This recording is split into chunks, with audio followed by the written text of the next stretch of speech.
Summerville, who's just signed for West Ham Football Club from Leeds in the Championship. I believe the fee's around 29-30 million. In my opinion, I think this is a great signing for West Ham. I think he's a player who's kind of slept on, to be honest.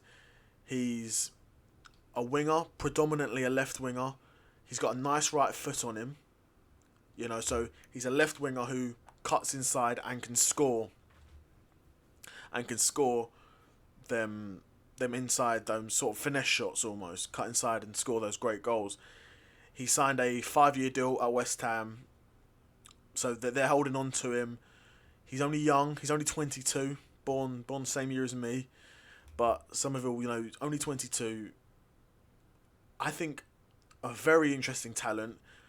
Had a really good season last season at Leeds in the Championship. I have a feeling he may have won Championship Player of the Year or something like that. But if he didn't, a great season nonetheless. And similar to, you see these players every now and again in the Championship. He scored 21 goals last season. So you see players like him around in the Championship. Your Summerville, he reminds me perhaps of a Elise and Eze, where he's a young, skillful player. He's in the Championship plying his trade, but he's destined for much bigger things. And this move to West Ham is sort of evident of that. I think he's definitely in that similar ilk of player, Eze, Elise, where got that experience in the Championship. You're still young, but you've got that experience now. You're up to the Premier League and you're going to contribute in a major way for a team like West Ham, without a doubt. I think he'll be looking to replace Benrahma. The Benrahma transfer for West Ham hasn't worked out. It's a shame. Benrahma was a player that I really, really liked at Brentford. I really enjoyed him at Brentford and was excited for him to go to West Ham. It was exciting for me. I thought, you've got a player like Benrahma, a team that West Ham had at the time. It was a very defensive team. So you're thinking, okay, they're bringing in Benrahma. Hopefully he can unlock that more attacking play, that attacking flair. But Benrahma, to be fair, he looks a lot bigger as well. Benrahma looked out of shape, to be honest. He really wouldn't do anything with the ball. And it's a player that would actually get a lot of game time. David Moyes, who was manager at the time, he would play him a lot. I remember seeing Benrahma start in a lot of games and he would do nothing. He would get the ball, he'd dribble, lose it or pass it back. And if on the odd occasion when he did manage to get a cross in, he'd find no one. So he really wasn't an efficient player at all, playing down that left side or anywhere. I mean, he didn't really play anywhere else. He did play on that left side, but he wasn't efficient at all. He would get back defensively, okay, but nothing worth keeping him for. That was definitely a position that needed strengthening.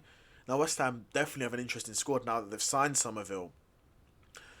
They also signed Fulkrug, the German striker. So, and that offense, it did need a bit of an overhaul, because you look at that offense. Yes, you have Kudus, who's a new signing. Bowen, who's been there for a few years now, good player. You had Antonio, who's injury prone and old, and at this point isn't incredibly clinical. Isn't incredibly clinical at this point. And then you've got Benrahma, who's just been a bit of a waste of time. So if you're bringing in Fulkrug up front and Summerville for the left wing, you've now got Bowen or Kudus that can play on the right wing. And you've got Paqueta. It's a much more attacking team, and it'll be interesting to see what Julian Lopetegui, the new West Ham manager, can do with this team. It's a bit of a shame because they had a good manager in David Moyes. David Moyes won a trophy with West Ham. So in my opinion, you had Moyes, an experienced manager, a manager who was doing really good things with West Ham. You let him go, you bring in this new manager, and now you start spending this money and bringing in these flair players. West Ham done this before when they got rid of Moyes originally, and they brought in Pellegrini. They done the same thing. You know, you had Moyes, then you started bringing. You got a new manager, then you started bringing in all these flair players. You've got a new manager, new team. Of course, it's going to affect the dynamic, but it's up to West Ham. You know, Lopetegui's had a decent career, but to be honest, it's not that outstanding of a career. To be honest, he's not really apart. Let's have a look. I don't think he's really excelled at many of the clubs he's been at.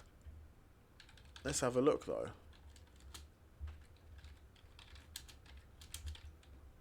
Let's have a look at his win rate. I know, to be fair, he did do a good job at. He did do a good job at Wolves, rather, where he was previously, when he took over Wolves, who were bottom of the league, and then pulled them up to 13th. But he was gone within a season. You know, he was gone within a season.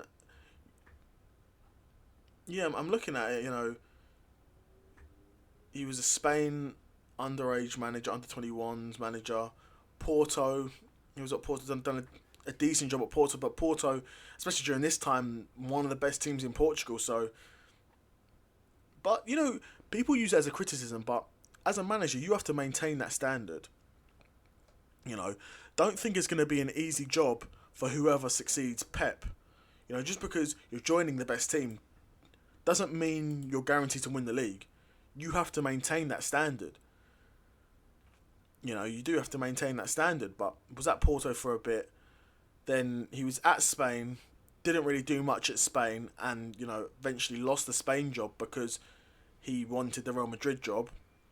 I want to say this was after Zidane left, after he won the Champions League, and then Lopetegui came in. Lopetegui goes into Real Madrid, does awful for Real Madrid standards, does awful and gets sacked. He then goes to Sevilla, where he's probably done his best work.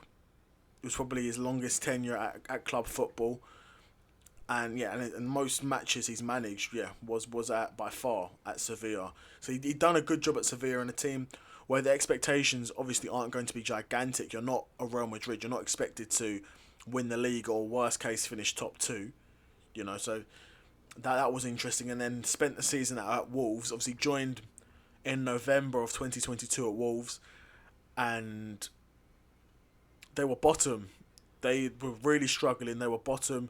He then comes in and sort of, you know, fixes their season. I think they ended up finishing 13th with him there. But then he leaves in the summer. A bit of controversy there, you know. Lopetegui leaves in the summer. Apparently it was around transfer signings that he was initially promised, that now came to light that he wouldn't be able to get those signings, so he just left. And now he's at West Ham, and one of his signings is, you know, Summerville, who he's had a great career so far. You know, grew up in the Netherlands, came through the Feyenoord Academy. Came through the Feyenoord Academy, and then Leeds bought him for €6 million, and now, you know, had a good career at Leeds, few seasons there. You know, last season was his breakout season. But even season before was decent. He was showing promise, and then last season was his breakout, and now West Ham have signed him. Should be interesting. But you guys let me know, what do you think is going to be happening for West Ham going forward? Do you think Summerville's a good signing? Do you think Lopetegui will succeed? I'll be really interested to know what you guys think.